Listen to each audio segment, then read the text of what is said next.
Hey guys, Tobias here, bringing you an exclusive tour of the haunted Mabel Tainter Theatre in beautiful Menomonie, Wisconsin. With me today are Mark and Allison from the theater staff. And yeah, without further ado, just give us a little background on the history behind this. Well, the Mabel Tainter Memorial Theater was built by Andrew and Bertha Tainter as a gift to the community. Their daughter Mabel died suddenly at the age of 19 from what we called at the time cancer of the side. Today we would know it as appendicitis. At the suggestion of their Unitarian minister, Henry Doty Maxson, he said, why don't you leave something that would reflect her interest, her thoughts in the arts. She played piano, their mother painted, they were very into the cultural idea, and so they wanted something that the whole community would use. The perfect church, they called it, the church without a steeple. They also made it the permanent home of the Unitarian Society, and you can see that on one of the plaques on the wall in the auditorium or right in the lobby here, the permanent church, home of the Unitarian Society of Menomonie, inspired by Henry Doty Maxson.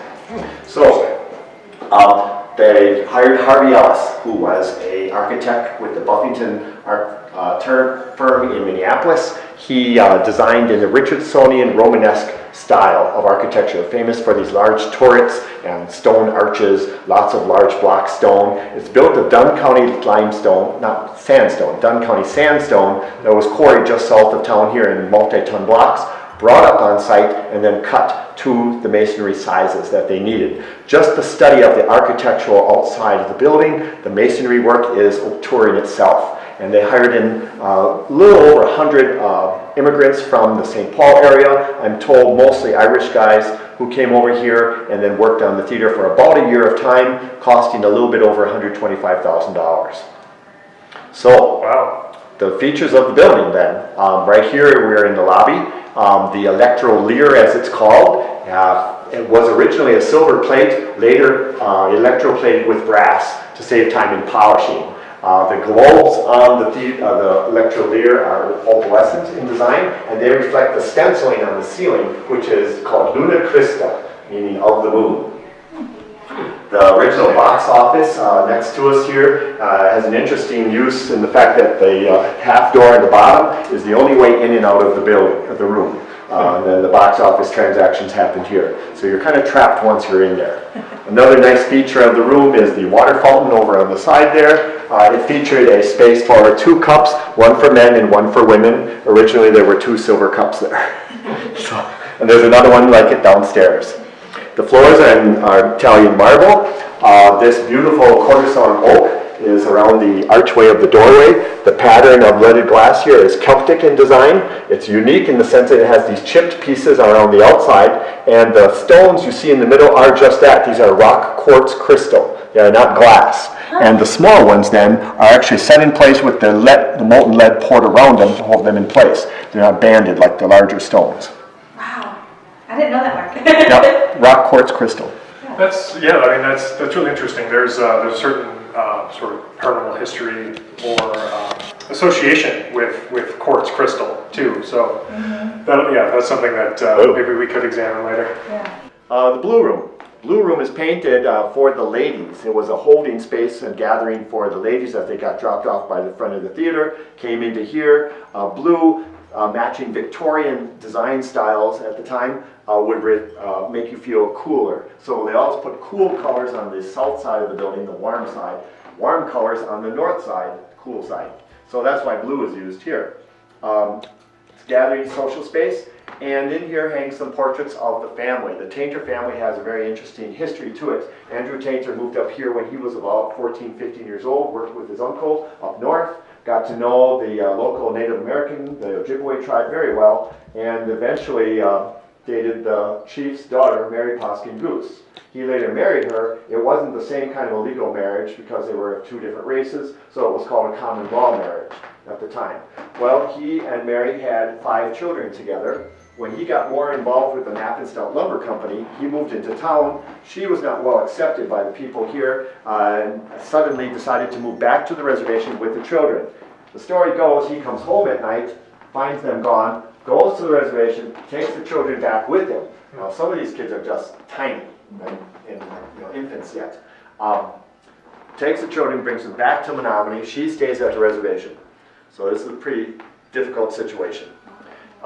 He then needs a governess for his 5 children. He hires Bertha Lucas Lazur from out east. She has moved to the area with 2 sons of her own. Her husband has moved to California for the gold rush. He never came back. They're figured, it's called abandonment at the time. He probably deceased out in California and did not make it through that time. He hires Bertha Lucas Lazur with her 2 sons to govern his 5 children. Later they marry and they have 5 more children. So now we have a second set of families starting, and the oldest son from that second set is Louis. So he's the oldest one. After him is born another daughter, Ruth, who dies at the age of 8 from smallpox. Then Mabel and a twin sister, Irene. Irene died at birth. So Mabel survived, and the 5th daughter, 5th child, Fanny Tainter, who was married initially, Macmillan was her first husband's last name, and then later she married a guy by the last name of Crane. Interesting. So of the children who passed away, did any of them pass away here in the vicinity? Was it at home? Did they have any connection to the theater? Yes, on a lot of it. Okay. Of the first 5 children, I believe 2 of them died as children, probably about middle school age, within a month of each other. Of the first 5, we think maybe just from melancholy or depression was what the speculation was. That leaves 3. One of them, his name was Paul. He does have children of his own, grandchildren and so on, and we still have contact with those descendants.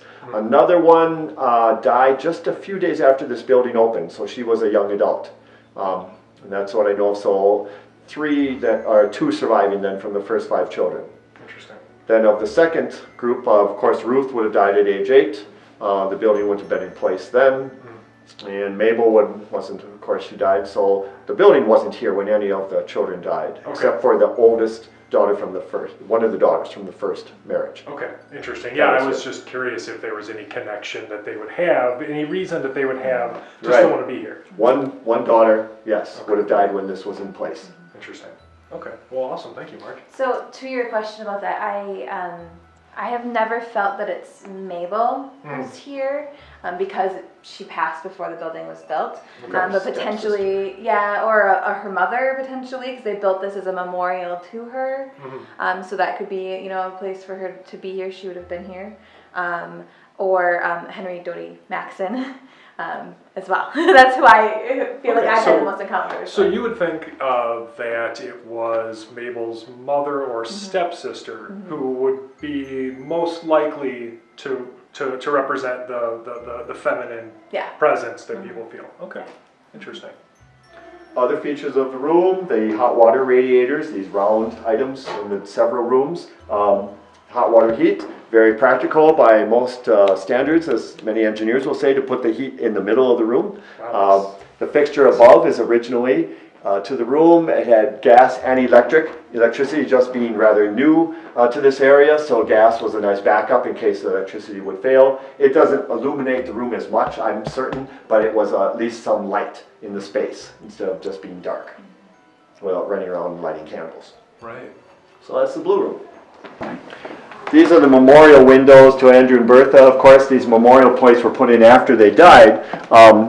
They feature these lovely nuggets of glass and these faceted pieces of this. And the story often is asked if they're Tiffany glass, but they're a Tiffany influence of designers, but they came from Minneapolis. All the leaded glass around the building did. And so these memorial plates were put in after they died. They're a really beautiful piece. Outside of this building has a lovely carving in the sandstone above this window, which is a nice study all by itself. And so Bertha Tainter, would that be Mabel Tainter's mother? Okay, so you think it's possible Bertha is the one, is the lady people see. So was the theater opened in 1913? 1890. 1890. So so she was clearly alive. Well, I mean, that's 26 years of experience that she would have here. I mean, I think it would make sense for her to have a certain attachment. Okay, interesting. Andrew Tainter was laid out for viewing in the Blue Room. Oh, okay. Has anybody ever reported any male apparitions or ghosts that could be Andrew? I have that not. you know of? People who give the ghost tour might have more to say about Yeah. that. I'm one of the few docents who don't know anything about the ghost Yeah. tour. Sure. But there's a handful who give the ghost tour specifically, all of which who have had some experience. Okay, So yeah, fair enough. I actually really appreciate your historical perspective, because Yeah. that's something that I think people will be really interested in. So, yeah, because there's a story about the children coming in to view his body as Wow. it laid open for presentation. okay, yeah, can we And can here? we hear that story? Well, just at I believe in the Tim Hirsch dissertation that he wrote, that Andrew Tainter was laid out here, and that school children were allowed to come in and view him, being kind of regarded, I guess, as sort of a governor-mayor of the town, Right, an be official, an important a donor. figure. Yes, he was Okay. a leader of the town, although I don't think he was ever mayor. I think his family owned a bank in town. His son ran one of the banks, Lewis, whose portrait you saw. He was in charge of the banking business a little bit and had a bank, I believe. But yeah, one of the stories indicated that he was laid out here so that school children, any public, could come in and view the body. Sure, I'm guessing it was probably right in the doorway in the arch. that would make a lot of sense. And then, you know, displays of floral tributes around him or something. I would just think that would be the case. Kind of sets it off framed by itself. Sure. Yeah, I mean, I find that fascinating. I mean, Yeah. so often in historical buildings, we find powerful associations, not only, you know, in how people lived, but, you know, also how they died and sort of how they were presented after they died. So yeah, I mean, it's fascinating that they would present Andrew to the public here in, you know, this iconic space that you know he had built. So Likely the funeral would have been here because they were members of the Unitarian Sure. Society, and this is where the church group met. So I would guess the whole funeral was probably right in here. For Right. probably both parents. And Yeah. maybe the daughter as well, the one who died after the building was built. right. Yeah, I mean, people wonder why so many historical buildings are haunted or reputedly haunted, you know, and I think if you look at how people, you know, not just really how people interacted with those spaces, you know, I mean, having the funeral here, having, presenting the body here, you know, like that's, we have specifically designated spaces for that now, you know, whereas, you know, back then, let's have it in the theater. You know, Sure. why not? Or your home if you had Or space. at home. Yeah, absolutely. Some articles I like to point out, this is the original usher stand for the theater, so it's presented out here where the usher can greet your guest as you come in and give you the program and take your ticket. It's your own little kind of workstation base. So I'm very protective about preserving that, keeping it in this space and using it only for those purposes. It's from a facility standpoint, it's really handy for people to want to use it for other things. Weddings or displays or plant stands and stuff like that. I have a personal dedication to preservation of the items and the furniture and obstacles, and let's not put any more wear and tear on them than they're meant to have. Sure, yeah. Take a look in the auditorium here. More of the leaded glass windows across the whole back wall. I have just two of them exposed. We try to keep the light down a little bit. And Is that because you're concerned about the light damage? fabrics, Okay. yeah, just fading of fabrics and so on. The entire building was renovated in the 60s. It had a lot of use when it started out as a vaudeville theater and road shows and performances and so on. And then after the silent movies came into place and then the talkies, performing arts fell by the wayside and not so many road shows were available. The theater had seen its share of smoking inside, and there was just not a whole lot of upkeep going on. City Hall had moved into the office space upstairs on the second floor, and there was a debate at the time, should we take over more of the building for City Hall offices? And that's about the time when a man with the last name of Richardson, I forget his first name, but he looked at that pipe organ for some reason or another and said, I can get that thing working again. And he did. And I was told that sparked interest from a ladies group, the Menomonie Ladies Society, which formed the Preservation Society as a whole and brought in all kinds of members. And then that group adopted the project that we would restore the building back to its original look. One thing they did to help generate funding for that was to create the Menomonie Theater Guild in 1958. and they then were part of the building, and they produced 2 or 3 shows a year here for many years. Around the early 80s, they moved into their own facility just 2 blocks away, where they continue to operate, and they bring in 4 shows a year to the building themselves. Interesting. So that was one way to generate revenue for the building. I was told it was just high school graduations and some lectures and gatherings and stuff like that. Not a whole lot was going on. But they wanted to get people back in the seats and using the theater just as it was intended. Well, it sounds like there have been a lot of people over the years who have cared about this place an awful lot. You know, Yes. really powerful yes. emotions, really, you know, surrounding this building. You know, often one thing that we've found in paranormal investigations in theaters tend to, you know, pretty famously be regarded as haunted spaces, and there's a reason for that. And I think part of it is exactly what you're talking about. Is a lot of people care about this place. A lot of people have invested their emotional energy into specifically this place, and that's fascinating to me. 2 that I had a lot of contact with, directly and indirectly. Mary Jean Riley was a strong volunteer and one of the pioneers of that preservation committee.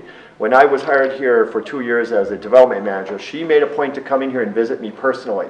And we would come down and sit in the Blue Room, and she would just tell me stories about how they preserved this and the challenges and the things that they had gone through, and the acceptance and the motivations and all the different background things that went into that. I had only wished I would have recorded what we had shared at that time. About a year after that, she died. She knew she had some internal problems going on. I think she had some form of cancer. I even visited her in the nursing home, and I just wonder if that didn't make a lasting impact on the building. Another person was Betty Michaels. She was the Chancellor's, Bud Michaels' wife. And she was on the preservation committee too. And so while he was chancellor at school, she was stepping into the restoration committee here working on this. She made ongoing gifts through the years, and then after that, when they retired to California, and would make gifts back to the building. Her memorial service was held here then after she died. Wow. They had a service out in California, and then the family had a second service here in the building. And during the renovation or restoration process, from my memory, they used the actual original stencils. They found the original stencils for the paint, and they were able to reuse the original stencils for all the really intricate, you know, stencil work. Yep, all the colors are original, and all the stencil patterns are the original stuff, just reproduced. Yeah. They had to take off layers of paint or come in and copy things off of what was there, do scrapings and so on, and then create these stencils, get these colors, and then reproduce them that way. I was told the lead guy from Minneapolis who did a lot of the stencil work came in here and looked up and says, "I must do this ceiling." Yeah. That was one thing I think Mary Jean Riley told me. "I must do this ceiling." Also, and then he looked at that. How do you think you changed the light bulbs up there? That is a great question. Barring some sort of jetpack device, I don't know. They are on very long cords, right? And they lower down so that you can change the light bulb and then lower them, raise them back up. Each one's on a coiled cylinder up there. And those have been replaced. In 2000, after that, so the restoration took place in the 60s. Then in 2007, there was a second movement to make it accessible. And that's when the addition was put on the back, and the sprinkler system was put in, the wiring was upgraded, plumbing, heating, cooling, everything. The chairs have been remodeled a little bit and made a little bit larger and more comfortable. A lot of fabrics were redone. Curtains were replaced. The stenciling up in the upper rooms was added. So all the restoration things that had not been done up to that point were added, work done. Before that, they had to have the fire department come in if someone was in a wheelchair to bring them in, to carry them in and out of the building. Oh, well, yeah, that's not up to code these days. Very frightening. I remember being here and calling them to do that. Say, okay, we have someone in a chair. Can you have a few people come over and help us? Yeah. They were happy enough to do it, I guess, or not. Right. It was the people in the chairs who said, boy, that was not a nice feeling to be carried down those narrow steps. That's awkward. That doorway there. Yeah, so, I mean, we did as best as we could. I had personal friends who were in a chair and just said, when is that building going to be accessible? So The solution that they could come up with the best without harming the preservation of it too awfully much was the entrance that they came up with. That was the second plan, by the way. There was a different plan initially that I worked on, which was a kiosk out in the parking lot with an elevator. So a person with a chair would go into there, go in the elevator downstairs, in an underground tunnel, and come in through the social room downstairs to the hole cut in the wall, and then a second elevator put where you see the ticket booth was. That space is kind of an inside column that's not really used for anything but storage spaces on all 3 floors. Right. So that would have made a second Yeah. place to be able to cut indoors and not lose too much of the building. Of the building, yeah. Feature of the ceiling, and it has 7 different colors involved in this stenciling area. So I always like to let people take a good close look at it, especially that we're so close to it in this place. From here you can see the architectural significance of the building, the arch within an arch, the telescoping idea that brings you down to focus on the stage, a large proscenium on the outside here, the smaller one over the stage, and then the focal point being the stage, of course. The opera boxes feature the same way with these arches that reflect the larger arches. It's also clearly to see how it gets the nickname of Jewel Box Theater by these beautiful jewel insets around the opera boxes. The design was for importance of the people who are sitting there, not for viewing, so the opera boxes actually face the audience angle more than they do the stage. Interesting. Also, they changed the chairs out during the remodel. So, like when I was talking about how the chairs, it started here. I was sitting on that side of the theater, and then this section went down first. Paused that section. Actually, that wasn't there either. So then the tech box wasn't there, and then so that all went down. I was sitting kind of in the middle of that last one. Originally, the chairs had 4 different sizes, from extra large down to small, and it varied by the width. So this probably was about an extra large.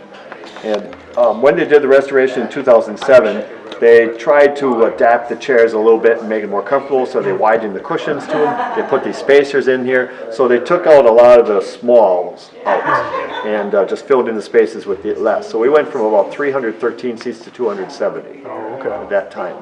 But you could clearly see at that point from just the backs of the chairs, the narrower and wider ones. And they were all set and staggered in different places so that you could fill the rows perfectly and still maintain these nice straight lines on the aisles. Oh, wow. So they were strategically put in there to measure out so that they filled the space. Yeah, so until 2007, you'd call an order and you'd say, I would like to buy 2 tickets. I want an extra large seat. Or I want a small seat. And we used to sell them just that way. We had all the seats numbered or lettered that way on the seating chart, so you could clearly see if it's a small, medium, or large, whatever chair it was in that row. Interesting. So now you were saying one of your experiences was it up here? When the chairs went down? Huh? This is where this is So it was this row. Literally the row, right? Yeah. So do you want to just tell that story again real quick? Yeah, except for it wasn't because this was a full row at the time, and then the tech box was behind it. But so I was sitting at the far end of the back row here. And this first seat sort of slowly went down, and then the next seat went down all the way along this back row, and there was like enough pause for someone to take 2 steps, and then the next section went down all the way to the end of that section, and then I was sitting in the final section kind of in the middle of it. So they skipped past me, the chairs to the left of me in that row, and then the last 2 chairs of the row then went down. But they gave me a wide berth. Wow, yeah, sounds like it. Yeah. Is that in the ghost tour? Is that story in the ghost tour? I don't know if it is. It should be. You know, it would be enough if one fell down just from vibration stuff, but if they kept going down all the way down the so row. with the first row, I was like, well, maybe with the first row, maybe something bumped it. But they're hard. They're kind of hard to open. Right. Some are not, but then when many it was are stiff. A beat, and then the next row started going down. I was like, what? That's bizarre. Yeah, it doesn't seem like the kind of thing that could just happen on that. Yeah. And one row. Yeah. Right. Yeah, that kind of localized. By Moorish, design from the sketch. You could be around or not be I know, around. Turn up the 20th. It is in that style of Did you pick the board furniture, theater by the way? where you would have Is like that a set? shot, but it's mostly patterned after the opera theater, and you're not a I think that's called tourmaline, is a gemstone that has lots of multiple colors to it. So it just has that feature to it. So I just think it's pretty in its sense. While the building does represent symmetrical looks inside and outside, it's really not. Exactly. It's balanced. It is not symmetrical. Okay. Even the auditorium is not completely symmetrical. It has a balance to it. And there's a lot of replication to a lot of the spaces, like all these back windows are the same. And then every once in a while you'll have this one. But when you look at it from the outside, you'll see that there is balance to all the spaces. Huh. Portrait of Henry Doty Maxson. It's actually a photograph, and it's pretty strange, you know, it's a pretty old photograph that they got that large. So someone had the printing for that. Wait, what year was that shot? Not even sure if there's a date on it. Oh, interesting. Oh, there you go.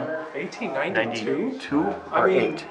now Emily would know more about, well, a lot more about this than I would. But I mean, isn't that, like you said, that's enormous for a photograph in 1892? Yeah, right? it must have been, my guess is it was reproduced and like And somebody blew it up. somebody blew it up and printed it on like an inkjet giclée. Okay. Because, yeah, like that's crazy. I've Yeah, never they would heard not be able to print that big. I know it's been here before inkjet printing. of it. Okay. Okay, so it might have been, Somebody used So I'm some gonna sort of guess means. from the 60s, Oh, 70s. they could do large format then. Oh, sure. Okay. Interesting. Wow. I don't know if there's more. The framing behind it looks pretty old. If you study the paper in the backside. So that Yeah, might boy, have that been does look- changed. that looks ancient. So then that would just tell me sooner. Yeah. Huh. All right, as long as we're, you know, the space is open, Oh, yeah. the famous pastor's study.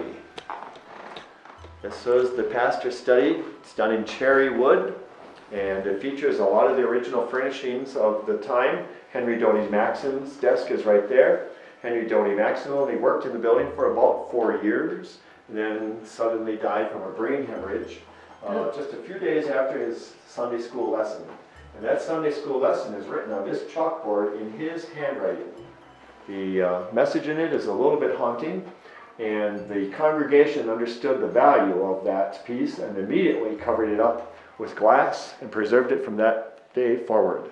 So it is an original piece to the building, his last message. The other items on the shelves are all from the family. Glass slides, things they've collected on their trips. The armadillo basket is kind of an interesting piece.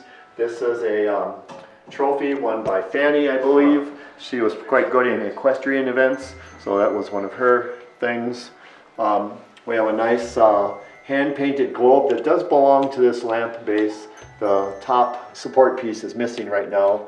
I think when they did the restoration in 2007, a lot of antiques got moved, and somehow that got separated. The fireplace is not a real fireplace, it's actually a heatilator. They bring up hot bricks or stones, put them into the metal unit on the bottom, and then the heat would radiate out through these ceramic tiles. The mantle on the top is done like the bow of a ship. Again, another tribute to Captain Tainter, in charge of the waterways with the Napkinstown Lumber Company. This also reflects the outside of the building. You'll see the bow of a ship busting out the front stone there. That's another tribute to him specifically as Captain Tainter. He wasn't in the military as a naval person, but he did do all the water work, and so he just adopted that title. The design outside does seem a little bit out of place from my point. When you look at the whole building, the bow does not represent a whole lot of familiar. It doesn't complement the rest of the design, Oh, okay. I believe. Sure. Did you see it when you were up? Idiosyncratic. It's kind Can't see it from can't here. see it here. Yeah, so it's kind of like they just stuck it on. I don't think it belongs. But We'll make sure to get a picture of that before we leave. family Bible. Is it open to take every passage on Not this? right now, no, it's just open, but I thought there were pages in the beginning that have their signature on it. As long as this is the group that would most appreciate something like that, let's just take a look. It does Yeah, I have, mean, it wasn't uncommon at the time for people to sort of record, you know, family history in their Bibles, right? You know, maybe Right. they write the dates of no, birth. I don't think this is the one. I think there's another book then somewhere downstairs that has that in it, but I don't see the writing in this Oh, one. that's okay. It's a beautiful book, though. It doesn't look like anything in the back here. Here is a number, so that maybe that had something to do with the library. Yeah. I thought this one had drawings or paint or ink color pictures in it.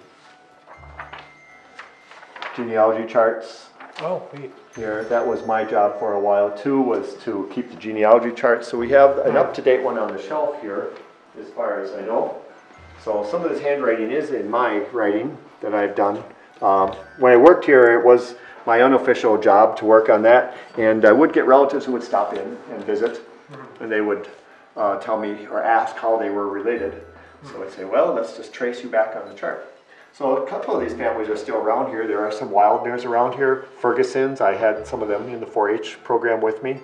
I have met some of these other ones. Joyce Cave, right there. She was living in Milwaukee. Her sister Joan was out in California, was married to the Brent. They're the ones who sent us a lot of the china and crystal and things like that from the family.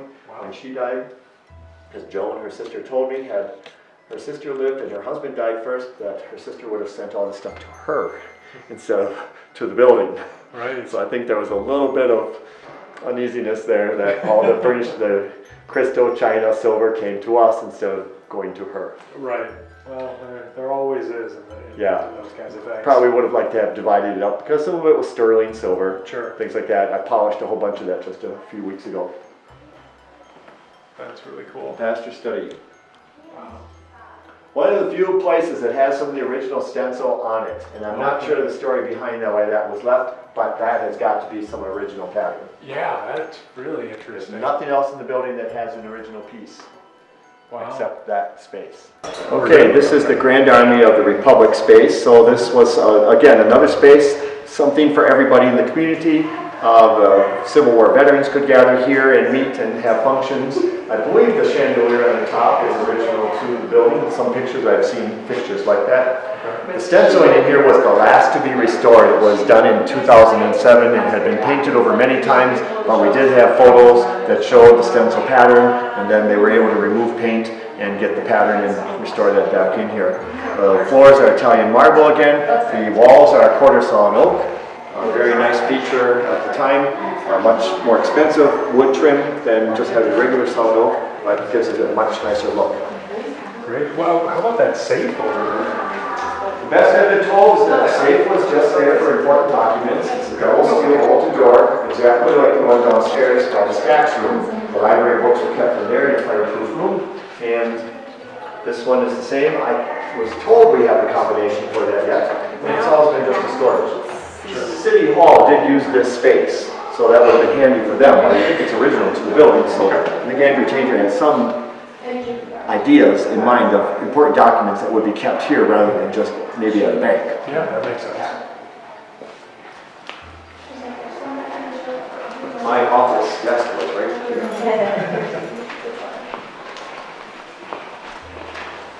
Do you usually sign it? No. The second room of the meeting space, then the paintings on the wall are two scenes from the Civil War. Jacob Miller is the one who gifted these to the building after it was built. He was a cartographer for the Knappenstelt Lumber Company. His story was that he was from Europe, Germany, Austria area, I believe. He left there and came to Minnesota to escape being drafted into a civil war, only to get here and be drafted into the Civil War in the United States. So he did survive that experience, and then was hired by Andrew Tainter to work here. He was very gifted in music and art, and so he was also hired, besides drawing maps, to teach the children of the lumber company employees about art and music. Interesting. Well, yeah, these are beautiful paintings. Interesting that the one in the Bay of New Orleans is that it does show evidence of a submarine in the water. Oh wow, it's like one of the old ironclads or something, right? Something that a lot of people were surprised to see that there was some type of submarine vessel. I mean, even the battleships here, look very much more protected and armored than the standard masted ships. Right, right. Well, they had those. Oh man, I'm completely blanking on the names, but I know there were famous, iron ships on both sides. But yeah, I don't know that I've seen many visual representations like this. That's super cool, though. And having a piece of machinery to be inside of home with smokes. Yeah, no, I mean, talk about an unsafe working environment. Even those of the 40s, how terribly hot they were and difficult they were to be in. Well, I think the fastest way to go deaf in the 19th century too was to work in one of those ironclad ships, shooting those cannons. It's not like they had hearing protection, Right. And then between that and the smoke inhalation they must have had, there wasn't doing a whole lot for the quality of life.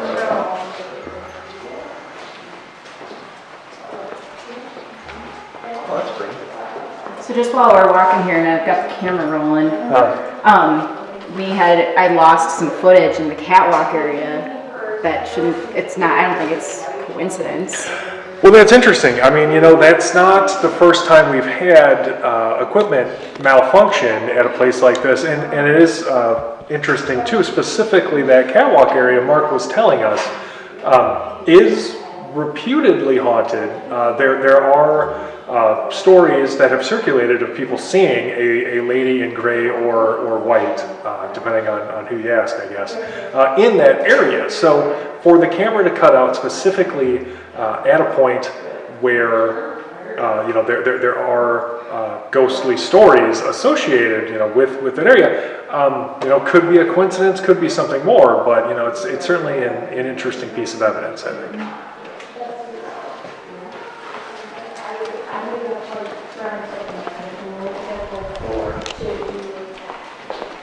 Somewhat reflects some of the design components that I mentioned downstairs. One feature I do like to tell a lot of people in this space is that it's the best use of the quarter sawn trim in the whole building. You see these wonderful fluting and channeling representations in here and the scroll work up on top. The whole room is just full of that above the portraits and so on. This is quarter sawn oak, and it's just a really great representation of fine wood craftsmanship being used in the building. Wow, that is really beautiful. So it's a nice showcase for that. The double doorway there with all the columns and the scroll works on top and the capitals in it. These inset panels. It does say something about wide board pieces, and obviously a lot of them are split. In today woodworking standards, we would not do a flat build-up that wide. We would not take a piece of stock to that degree. It would only be maybe 6 inches at most, and do a flat build-up and glue several together, and then put them in there to reduce the chance of warpage and breaking. We can see why. Because a lot of them done that. Pretty hard to get that wood in a tribute to shrink over the years uniformly without splitting. Right. Wow, very cool. These portraits, done by William Cogswell, were added then into this space after they died. Originally, there were portraits here of Lincoln and Grant, presidents who had granted a lot of the deeds to the Nacogdoches Lumber Company to harvest timber from this area. So their portraits were added here. And I think there were a lot of sympathizers with Lincoln at the time, so a lot of people had portraits of him, much like they did of Kennedy in the 70s and 80s. Sure. This memorial window to Mabel Tainter features Easter lilies to represent purity and innocence. It features her birth date and her death date. And again, it is balanced to the front of the building, but it's not symmetrical. And that, in fact, that this one is done in 4 panels, and the windows on the other side are solid windows. Wow, so she was only 20 years old. Yeah, 19 actually, yeah. 19. Right. Nice feature of this glass is all the nuggets and the jewel-like faceted pieces in there. A little bit different than the memorial windows that have her parents' name in the other auditorium room. Yeah, I was thinking I started doing tours here, so it's kind of weird. I have to go on tours that I remember like, oh, Well, she was my age. Yeah. That's not weird.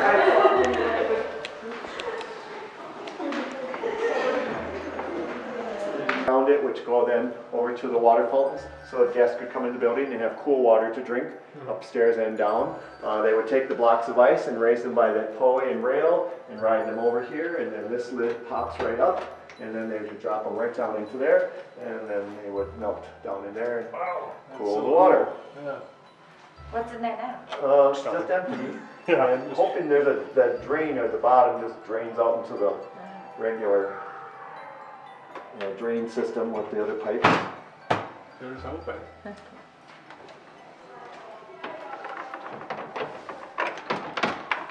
Okay, what am I? Takes a little more muscle. This is the young men's social space. So again, facilities for everybody. Young men could gather in here, and then through the double door was the famous billiards room. So they could go and have billiards in there. They had their own restroom located right off of the doorway here, and there are the original fixtures still in there of the building. These have been changed out a little bit, but the ones that are in there are original to the building. So it's kind of our antique restroom, as if it were. The ladies also had their own space. It's quite a bit smaller. It was called the sewing room, or the work room, and it was the size of one turret. So if you can imagine this round space here, they had that space for cabinets and sewing tables, and that was located on the opposite side of the building.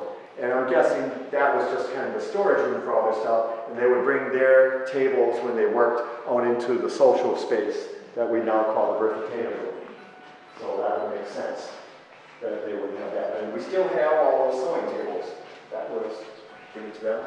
The fire hoses, I didn't mention this before, but there's a fire hose on each level of the building, original to it, and they're behind these panels. Okay. And all three levels, there's a fire hose, a working fire hose, still in there. Wow. So, I mean, it's still working today? Oh, wow. I suppose. I mean, with all of the old construction and wood and everything. Well, at one point, just about every building downtown Menomonie burned. If you read through the history books, everything burned at some point. And so I think Andrew Tainter was very fire conscious, and he put the library up in the reading room into a vaulted door with 2-foot thick walls in there to protect the books, and having a fire hose on each level certainly made a lot of sense. Sure. The Stout building across the road was built 3 years after this opened, and that was wood, and it did burn to the ground within 3 years of being built. So I think it opened in 1893, and I think it burned in 1897, and then the brick one that you see there today was put up in place of it. Do you know when they covered the hose up with the radiator? I think these are original back to the day, because this panel comes out and can swing open. Oh, It's just loose in here. So I think these are original. Okay. It's not necessarily balanced, because before the restoration in 2007, when we balanced out the forced air throughout the building, this was the heat source for this room, and this place was a sauna. Very warm. So there's kind of nothing left of the billiards room, right? Okay, yeah, we can go right through there all the way if you want to follow this in. So the original, this was the double door that went into this, and this was all, the ceiling is the same, but this wall was added. And this was one big, long, narrow room. So this wall was original. Before the remodel, when you would walk into this room, This door was not here. it was cold. You could smell cigar or tobacco smoke. And many times you could even sort of see a haze sort of in the center of the room of smoke. But obviously now that it's been remodeled, you can't really... Let's walk around, Yeah, we can go into the yeah. actual space.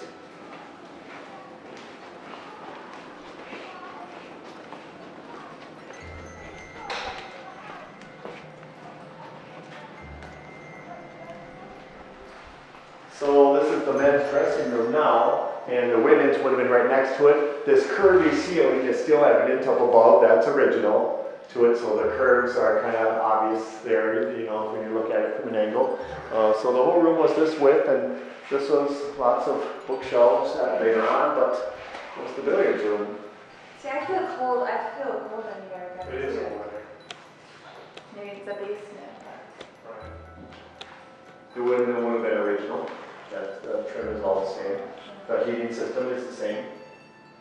So some things remain. Let's walk This into way the in Cody. women's dressing Yeah, room too. it's Yeah. definitely chillier in here. I got the weirdest chill when we walked into the young men's room. So I don't know. Yeah. Maybe that, again, but it's downstairs, maybe it's just chilly. Yeah.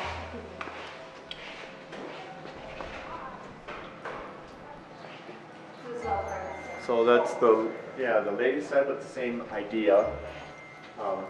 They just put all these walls in between.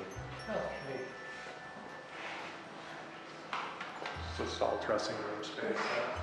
I heard that you can still occasionally smell the smoke now. Even now after the remodel, but not, I don't think anyone's seen the smoke since the remodel. And I don't think you have necessarily the same like feeling of differentness when you walk in this space. Interesting.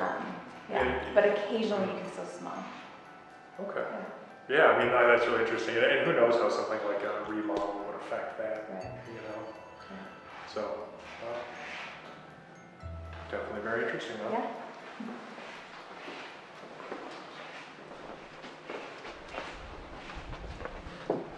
The original trapdoor mechanism is right here. We just adapted it for Dracula, putting the staircase in here, and we got that door working again. But the cables and these pieces are all original. There's the turnbuckle unit here that would actually connect to the weights, the counterweight system. So you would find out how much your actor weighs, put the correct weights on. You know, they're all located here and some on the other side, and then crank away.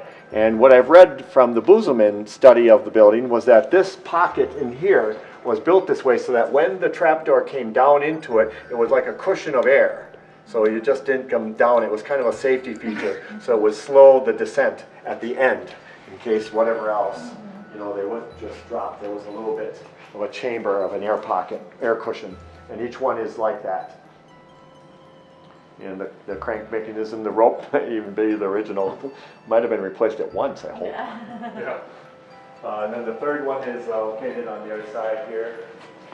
And there is the staircase that goes up from the green room here up into the box. So this is all original stuff here. And then this is a new door. For what reason, I don't know. But this then opens up. And this was added in here. But before, it just went straight up. And that's the original door that goes into the orchestra pit where the players would go in to present for the night. Because of course it would be proper for people to walk through the audience to get into the orchestra pit. Sure. The workers, performers would go in through their own door. But for some reason, maybe fire code had something to do with it here for that reason. So, otherwise this room has all been, this has always been this way. Just that door was added. This has always been here. Yeah, I mean, they have to have so many fire breaks, you know, so if you see them adding like sturdy metal doors like that, that's probably why. Yeah. Right? Yeah.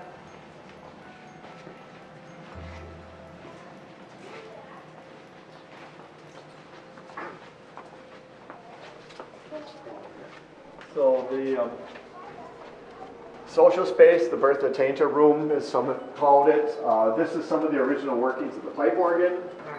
So the pipe organ operated with water originally, with a large reservoir in the back of the building, and the water came down through this pump mechanism. The belt went from here up over the top of the door to the big flywheel, and then to these large billows over here, which connected across the ceiling to the pipe organ here, and that supplied the air for the whole thing. So when this thing was going, I mean, when these things dropped down, you can see how big this crank was. Oh, yeah. You know, that would create quite a bit of activity down here.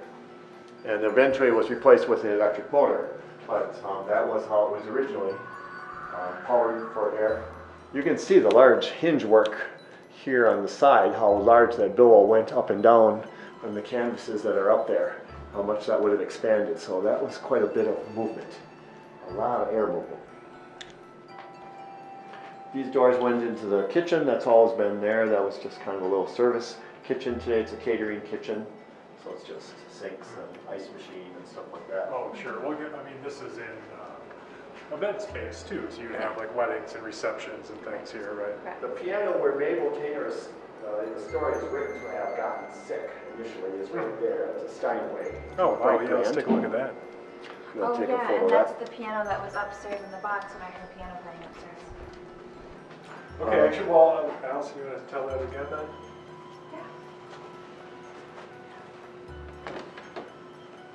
Steinway. Yeah. So around 2004, this piano was housed up in the box on stage left. And when I was working one day, I was in the front reading room with a coworker, and we could hear music playing, and we thought, oh, who's in the theater? So we went in to look. There was no one there. So I believe that Mabel, potentially, if it was Mabel or someone, was playing this piano. Wow, interesting. In the Hearst dissertation, there's a chapter in there that talks about Mabel playing the piano and getting sick at their pain in her side at the time. And that's how it started with the whole appendectomy problem, was that she was playing the piano, gotten sick, and then the story just says she just never got better from that point forward. Wow. Well, I mean, yeah, there's definitely a powerful association then with the piano specifically. So in that context, it makes a certain amount of sense that, you know, there would be a haunting phenomenon attached to it. There is a piece of music published. I haven't seen the original copy in a long time, but we did find it at one point called the Tainter Rag. There's a lot of pieces at the time were called a rag. Sure. That era, and it was even published with that title on it. And I don't know where it went to, but we did find it at one point in the papers. Yeah. Well, I know it's in the bench. Yeah. Or inside, under the cover. Make a smart place to put it. I don't know Right. where they stored it away, but probably somewhere.